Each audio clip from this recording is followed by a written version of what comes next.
Nga Tirana në Carolina, shqiptari që ndërtoi perandorinë e kafes në Amerikë.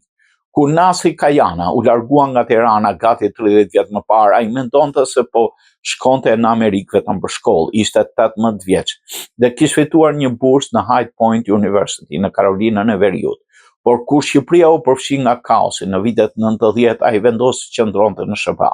Në fillim Kajana u përkushtua punës humanitare duke ndihmuar familjet të çvendosura fatkesi natyrore si uragani Katrina. Gjithmonë kam dashur të ndihmoj njerëzit, kujton ai. Në vitin 2004 fati mori drejtim tjetër së bashku me një partner emigrant, ai bleu një ndërtesë të vogël dhe nisi të importonte kafe italiane.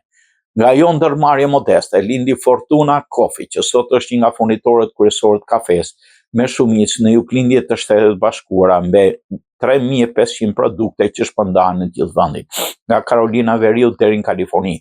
Kompania punson rreth 50 persona dhe synon të zgjerohet të mëtej.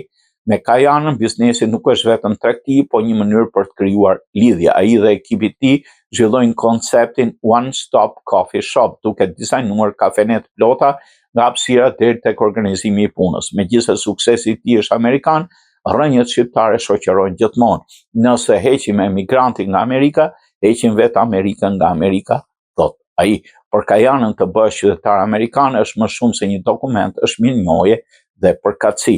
Kur shikon emigrantët që marrin shtetësinë, ndjen emocion të viteve të sakrificës.